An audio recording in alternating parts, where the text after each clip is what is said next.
Welcome to video number 12 in my Financial Freedom video series. Today we're going to be using the terms that we talked about last week for stocks to actually calculate some numbers, and you'll see that all you need is really a third grade education to calculate these ratios to compare companies. So let's start. First of all, I'm going to use an example for an insurance company called Hartford.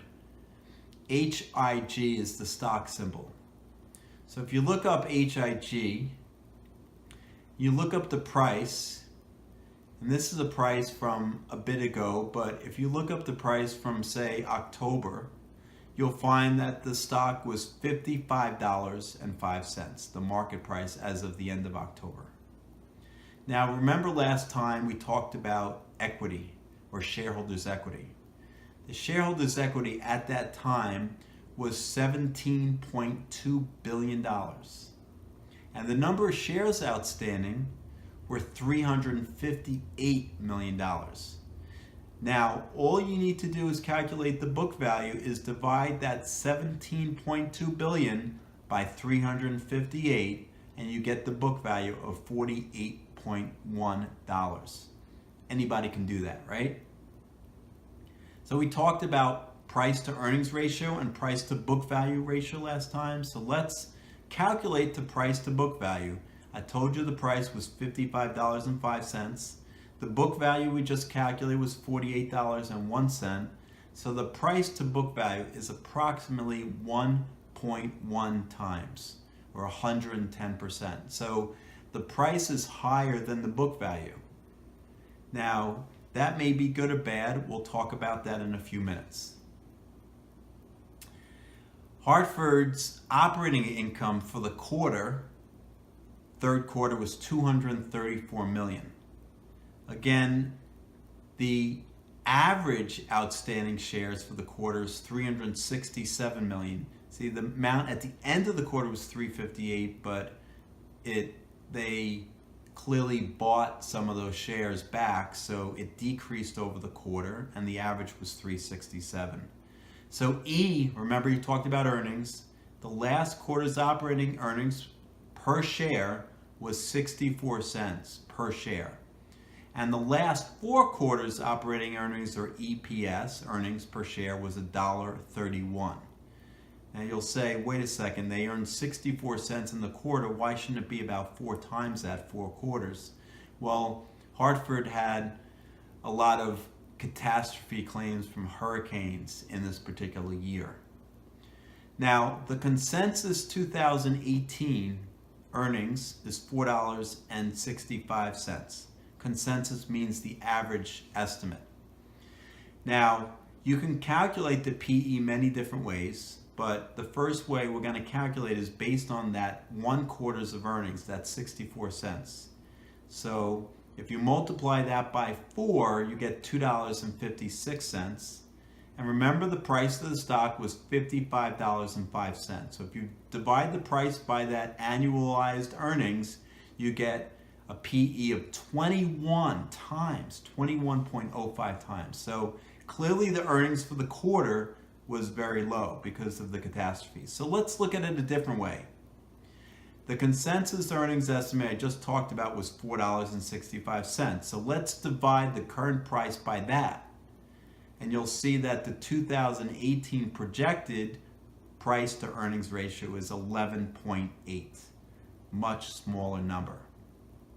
Remember, we talked about EBITDA. So Hartford's EBITDA in the quarter was $338 million, or 92 cents. And the last 4 quarters was $1.79. So now I'm going to go to another company, and then we'll compare Hartford to some of its peers. So let's talk about Discover Financial Services, DFS. They had a price of $66.53. And their equity, their shareholders' equity in total was $11.2 billion. The number of shares outstanding was 366 million. And so the book value is the $11.2 billion divided by the 366 million, or $30.60. Now remember, the price was $66.53. So if we divide the 66.53 by the $30.60, we get 2.2 times. Now remember, Hartford's price to book value was 1.1 times. So Discover on a price to book value is much more expensive. Now let's talk about their operating income. Discover's operating income was $602 million for that quarter. The average outstanding shares for the quarter was 371. So the E, the operating income divided by the outstanding shares, is 602 divided by 371, or $1.62 per share. That's their earnings per share for that quarter. The last 4 quarters operating income was $5.88. And we'll do the same thing we did for Hartford. Let's look at the consensus 2018 earnings per share, which was $6.59. So the annualized 1 quarter earning, $1.62, times 4 is $6.48. Not that much different from the $6.59. But if you divide the current price, 66.53, by the $6.48, you get 10.3. That's their price to earnings ratio based on the current quarter.